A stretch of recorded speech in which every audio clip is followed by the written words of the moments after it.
Vamos à nossa aula sobre triedros. Nas próximas aulas veremos os poliedros. Vimos o que é o diedro. O diedro são figuras, temos aqui a representação dele no GeoGebra. Os diedros são figuras formadas pela união de dois semiplanos com a mesma origem. Vou girar aqui para que vocês consigam visualizar melhor o que é o diedro. Então, dois semiplanos de mesma origem determinam o que chamamos o diedro.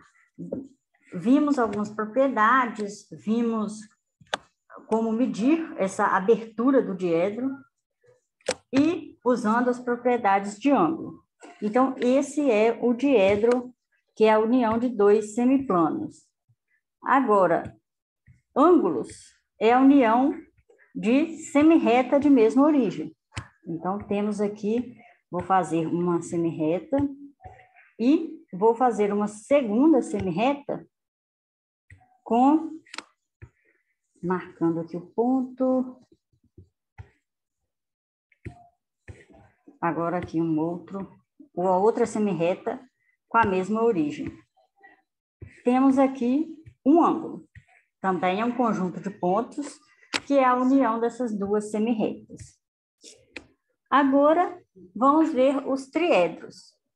Para que vocês tenham uma visualização das informações, uma imagem mental, vou fazer aqui um triedro como um triedro finito, que é uma pirâmide. Um triedro limitado, mas o triedro ele é ilimitado, como vamos ver à frente. Uma pirâmide de base triangular, temos aí uma pirâmide. Girar aqui um pouco para que vocês visualizem melhor a figura 3D. É uma pirâmide de base triangular. Nesse caso, o diedro é o prolongar a base indefinidamente, como vamos ver à frente. O triedro, vamos ver agora na definição. Falamos aqui um pouco do diedro, dos ângulos. Na definição, o triedro, ele é a interseção de semi-espaços. Vamos ver aqui como está definido nos livros. Aqui no livro da Universidade Estadual do Maringá, temos aqui o desenho, né, a imagem, e temos a definição. Para definirmos um triedro, temos que ter um ponto V e semirretas de mesma origem. Temos aqui a semirreta A, a semirreta B e a semirreta que passa pelo ponto C. E semirretas não complanares, né, chamando de triedro ou ângulo triedro, a interseção dos semi-espaços. Temos aqui os semi-espaços definido pelas semirretas. E cada duas semirretas com a mesma origem define um plano. Cada plano determina um semi-espaço e a interseção desses semi-espaços será o triedro. Aqui, no nosso caso, o semiplano, as semirretas que contêm A e B, determinam dois semi-espaços. Um aqui do lado de cá e o outro apontando para fora. Qual semi-espaço vamos pegar? O semi-espaço que contém a outra reta. Então, o semi-espaço que contém a reta C. Aí já vamos dividir o nosso espaço ao meio. E a mesma coisa fazemos com as outras semirretas. Elas vão determinar um semiplano, ou melhor, vão determinar um plano, e esse plano vai determinar um semi-espaço que contém a reta oposta. Vamos ver a figura aqui que está no livro do Oswaldo Dulce, que é a nossa referência principal da nossa disciplina. Temos três semirretas de mesma origem V, não coplanares, e consideramos semi-espaços definidos da seguinte forma. O primeiro deles, que ele chamou de ε1, é origem no plano BC e contendo a semirreta VA. Então, temos aqui este plano determinado por essas duas semirretas, temos aqui um plano. Cada plano determina um semi-espaço, então temos dois semi-espaços, um para fora do diedro e um para dentro do diedro. E pegamos o semi-espaço que contém a semirreta que ficou de fora, que é, nesse caso, a semirreta A. Por isso, temos aqui a semirreta, ou melhor, temos aqui a parte que o livro aqui indica com esta seta, que é a parte, essa parte do plano, do espaço, que é esse semi-espaço. E a mesma coisa fazemos com os outros lados. Pegamos, igual no caso, o ε2 é esse semi-espaço aqui que vai de A, ou melhor, esse plano que contém as retas A e C, esse plano aqui, digamos assim, de trás da figura, e pegamos o semi-espaço que contém a reta B. E fazemos a interseção desses três semi-espaços, a gente obtém exatamente o diedro. Como é a interseção dos três semi-espaços, quando a gente fala em diedro, a gente está falando de uma figura que tem volume, não é só a casca, digamos assim, não é só as faces, não são só as faces, é também o interior. Então, vimos a definição, temos elementos de um diedro, de um triedro. Os elementos de um triedro são o vértice, é o ponto em comum, porque no início da definição começa com três retas com um ponto em comum. Esse ponto em comum é o chamado vértice. Temos as arestas, temos aqui três arestas. Tudo isso, as arestas são conjuntos de pontos, porque são as semirretas. As faces, ou também chamado ângulos de faces. Faces são essa parte aqui, cada uma dessas partes do triedro, que são os planos, digamos assim, que contém os planos que contém a semirreta, sendo essa parte que pertence ao triedro, ou seja, essa parte visual do nosso triedro. E temos também a seção, que é uma seção de um triedro. A seção de um triedro, eu pego três pontos, um em cada semirreta, e passo pelo plano, ou seja, pelo triedro, faço uma interseção. Então, pegando três pontos quaisquer, determina uma seção. Eu consigo aqui uma interseção com o triedro. Esse conjunto aqui, ele é uma seção do triedro.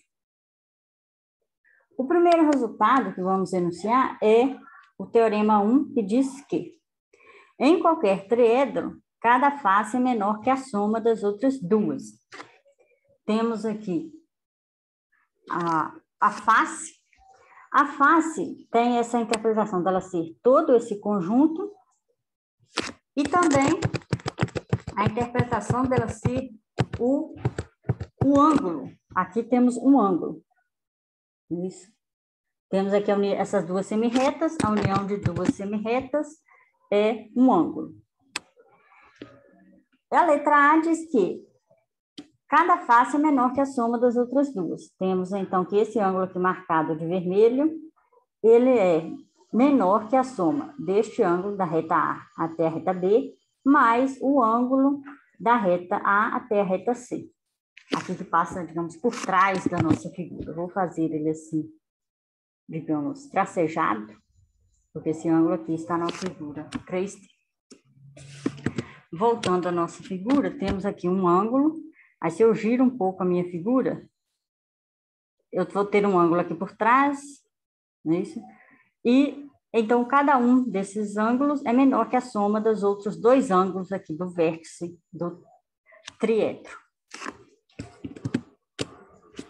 A letra B diz que a soma das medidas em graus das faces é menor que 360.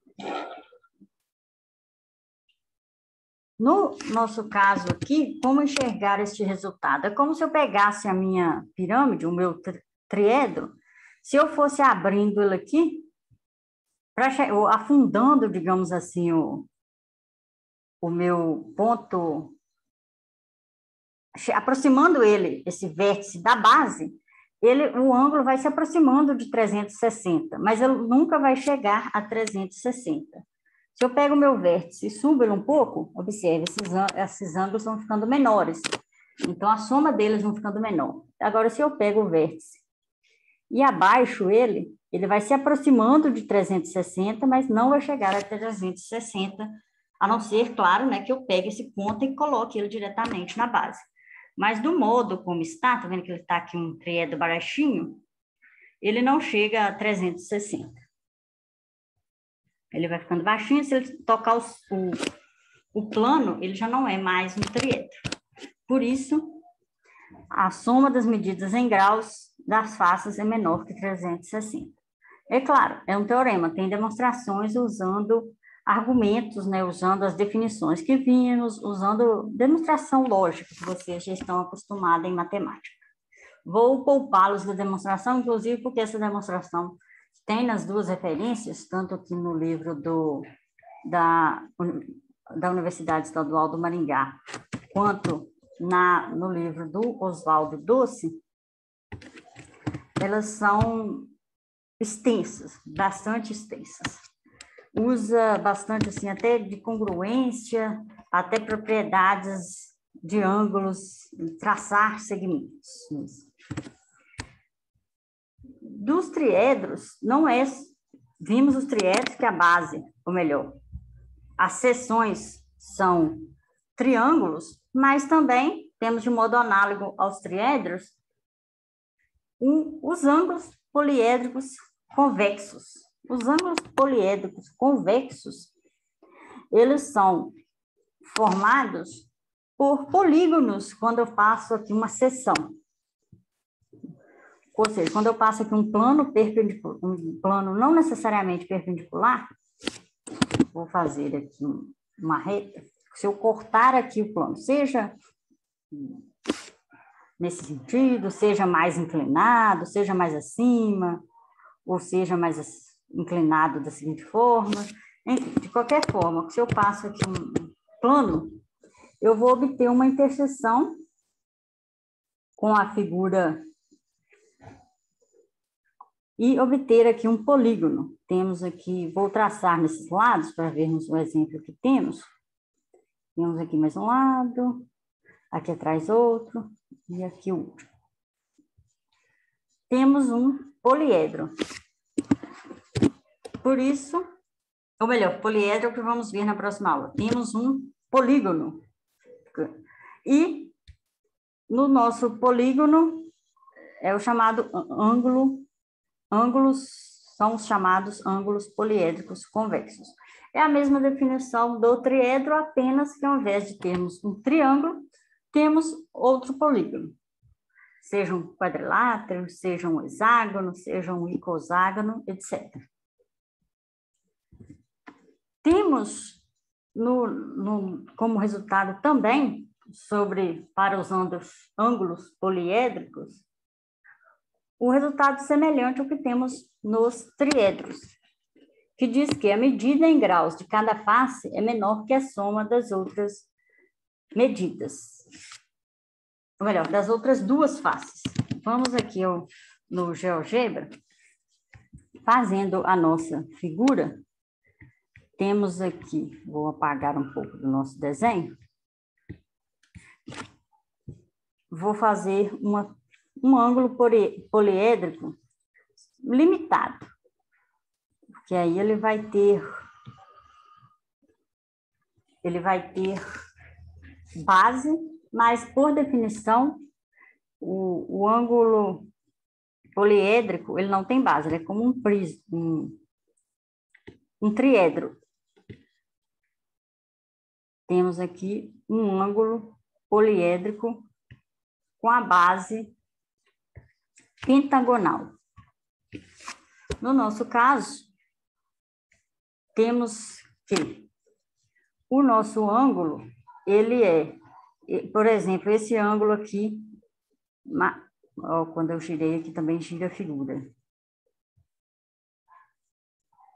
Vou deixar como está originalmente a nossa figura.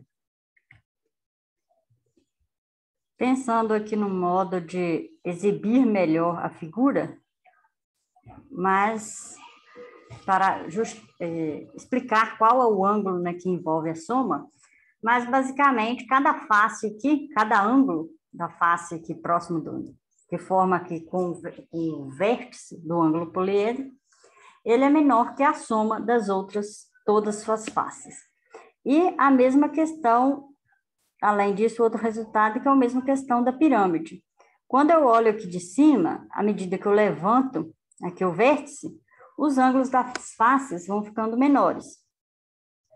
À medida que eu abaixo, ele aqui mais, os ângulos das faces vão aumentando. Ele vai chegar no máximo, ele vai se aproximar de 360 graus, que é a volta completa. Quando chegar no 360, já é sinal que o vértice está no mesmo plano que a base. Então, já não é mais um ângulo poliédrico. É um modo visual de enxergar esse teorema. Quando eu vou abaixando, vai se aproximando do 360 graus, mas não vai chegar ao 360 graus a soma aqui desses ângulos. No nosso caso, desses 5 ângulos aqui que formam a nossa figura. Quando eu giro aqui, quando chegar a 360, é sinal que ela já não é mais um poliedro, tá? Assim, bem baixinho. E se não, esse ponto não está no plano, é um pouquinho menor do que 360 graus. Temos, então, esse mesmo resultado para ângulos poliédricos. Aqui está triedro, aqui é ângulo poliédrico, depois vou alterar. Vimos essas propriedades principais dos triedros e poliedros, mas há outras. Há congruências, casos de congruências e mais outros detalhes que não são o foco do nosso curso. Ainda vamos falar bastante, né, de poliedros, de casos específicos de poliedros, etc., corpos redondos. E para poliedros, esses resultados já são suficientes. Vocês saberam o que é, ou melhor, para triedros. Vocês saberem o que é um triedro, pela interseção de semi-espaços, saber esses resultados básicos sobre os ângulos da face. E os exercícios principais, assim, são entender a definição, e essas duas propriedades já são o suficiente para o nosso curso.